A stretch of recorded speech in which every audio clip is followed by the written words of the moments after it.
Ассалаумағалейкум ағайын, сіздермен Қоңырау Шақан каналынан.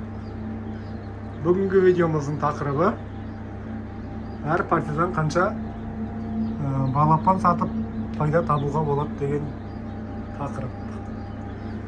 Бүгін бізде 21-ші күннің кеші, Аллаға шүкір, балапандарымыз шығып жатыр. Ой, мына бір балапан аяқта қысылып қалыпты. Осылай қарап тұрмасаң арасында балапандар қысылып өліп кетеді кейбіреулері.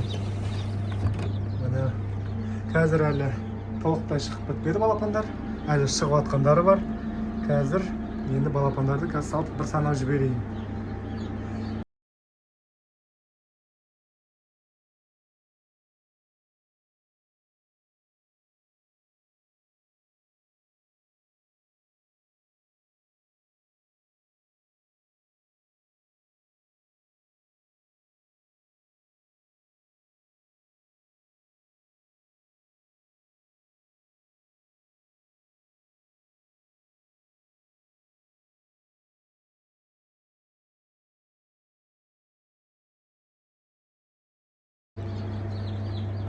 Міне бізде бүгін 290 балапан шығыпты. Енді толық барлығы шыққанын түсірейін десем, ертең қолым бос болмайды. Бүгін әрең уақыт тауып сіздер үшін түсіріп жатырмын. Міне 290 балапан. Енді менің өзімнің есептеуім бойынша енді әлі балапандар шығып жатыр негізі. Мына аяқта ғана шыққандар бар, тағы шығып жатқандар бар. Примерно ойымша 310-ға жетеміз ау. Тағы да 20 балапан шығу керек. Өйткені аяқта 100-ден астам жұмыртқа жатыр әлі. Содан шығу керек әлі. Менің есептеуім бойынша тағы 20 тал шығу керек. Енді бұл балапандарға келетін болсақ, ең бірінші расход бізде осы айда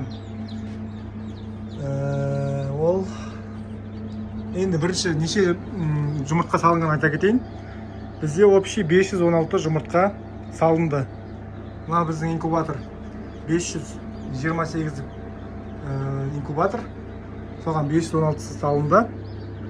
Енді 516-ның 84 неоплод болды. И осы инкубаторымыз тура инкубацияның ортасында бұзылып қалды. Инкубацияның ортасында еще бізде свет өшті. Енді осы балапандардың ақырын шығып жатқанына сол светтің де әсері бар деп ойлаймын. Ұзақ уақытқа 5-6-7 сағатқа свет өшті. Неміз сынғаннан кейін бұны да өшіріп қойып, бір күн бойы жөндедік почти. Енді бір күннен кішкене аз шығар. Тоже ұзақ уақыт бойы. И сол ремонт кезінде 10 жұмыртқа да жарылды.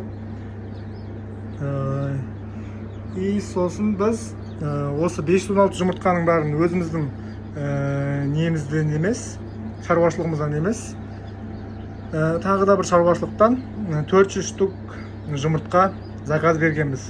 Қалған 116 штугі өзіміздің шаруашылықтан шықты.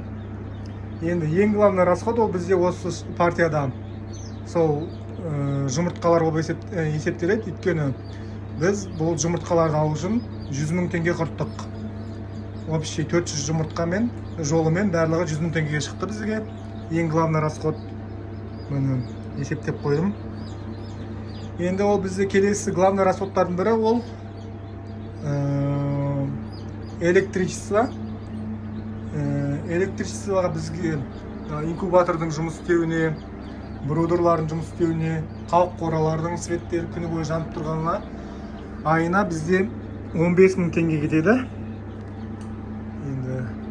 Енді осындай шығын кетеді бізде. Көбінесе есептеуіміз бойынша қазір электричествоның құны өте жоғары.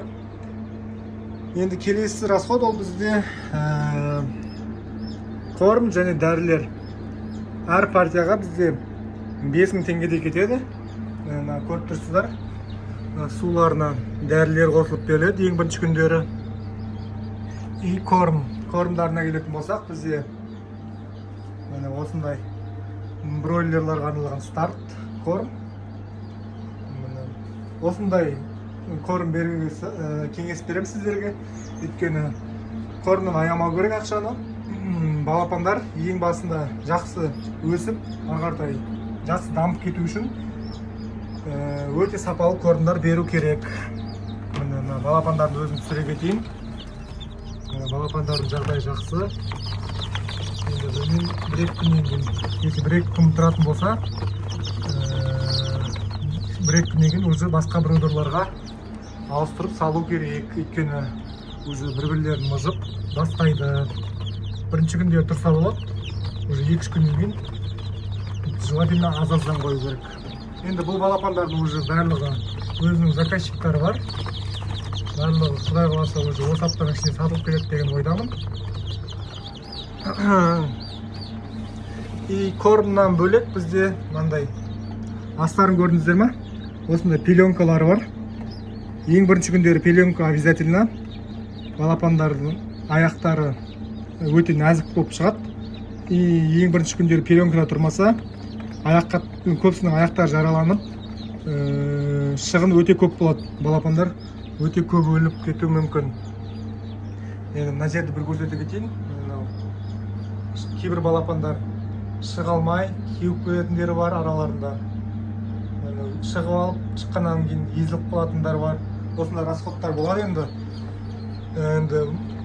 Енді осы шаруашылықпен айналысу үшін сіздер адамдардың көбісі ойлайды, біз тек қана плюсқа ғана кіреміз деп. Ондай не жоқ.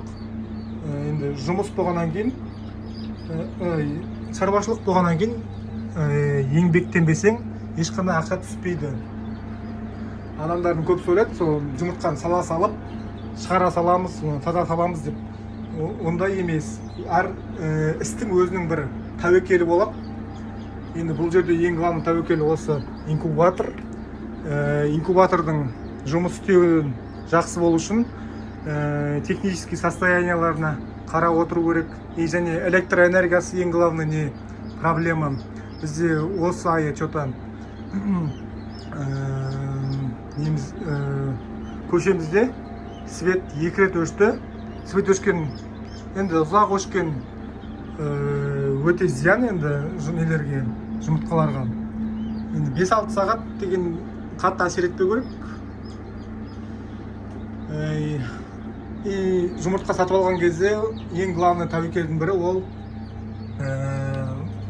сатып алған жұмыртқалардың сапасы. Балапандар өте сапалы болып шығу керек.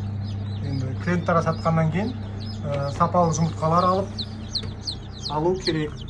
Жұмыртқалар сапасыз болса, балапанның шығуы да аз болады. И және породный стандарттары онша емес болады. Сонда тәуекелдер бар. Енді келесі расход, ол бізде жаңа пеленканы айттым ба? Пеленка бізде әр партияға 3000 теңге деп кетеді расход. Енді инкубатордыға 422 жұмыртқа салынған бізде. 516 салдым ғой, бірақ соның 422 қалған. И қазір шыққан балапанның саны 290. Енді менің есептеуім бойынша сол 310-дай балапан болады деп тұрмын. Вообще өйткені артта әлі 132 ма сондай жұмыртқа қалды. Даже одан да көп шығуы мүмкін, бірақ енді одан да көп шықса да по-любому мынандай расходтар болады. Шаруашылық болғаннан кейін кейбіреулері езіледі, кейбіреулері қармушканың шет жақтарына қарамай тұрған кезде қысылып қалады бағана видеоның басындағындай. Әртүрлі жағдайлар болады. Свет өшіп қалған кезде жағдайларда өте абай болу керек. Күні түні қарап тұру керек. Свет өшіп қалса барлық нелеріңізден айырылып қалу мүмкін сізде балапандардан. Онда да жағдай болған бізде. Біз күні бойы сабақта болып, свет өшкен кезде балапандар тоңып қалып, барлығы өліп қалу мүмкін да. Әртүрлі осындай тәуекелдер бар. Енді осы партиямызға келетін болсақ, есептеуім бойынша 316 балапанды, 310 балапанды минимальный баға 600 теңге балапанның сатсақ, біз 186 мың теңге көрер екенбіз. Бірақ сол 186 мың теңгенің 100 мың теңгесі бағанағы алған жұмыртқаларымыздың ақшасы. 86 мың теңге қалады. 86 мың теңгені 23 мың теңгеге азайтамыз. Жаңағы свет, корм, пеленканың ақшасы. И өзімізге 63 мың теңге қалады екен. Осы партиядан. Енді бұл партияға келетін болсақ, біз осы партияны тегін шығарып жатырмыз негізі. Себебі біз мынау инкубаторымыз істемей қалып, бұның ремонтына бір 60 мың теңгедей құрттық. Енді өзімізге 3 мың теңге пайда қалды осы партиядан. Енді әр партия әртүрлі болады негізі. Кейбір партиялардан кішкене ақша қалу мүмкін, кейбір партиялардан ақша қалмауы мүмкін. Енді адамдардың көбісі ойлайды сол балапан жұмыртқамен айналыссам сразу ақшаға кеңеліп бай болып кетемін деп. Жоқ, ондай емес. Практика жүзінде әртүрлі жағдайлар болады.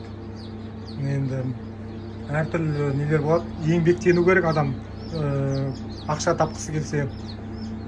Міне мынау алдыңғы инкубаторымыздың несі. Новойын ауыстырып қойғанбыз. Осы жолғы партиямыздың есептеуі. Ал енді ағайын, осымен видео қызықты болды деген ойдамын. Сау саламатта келсек.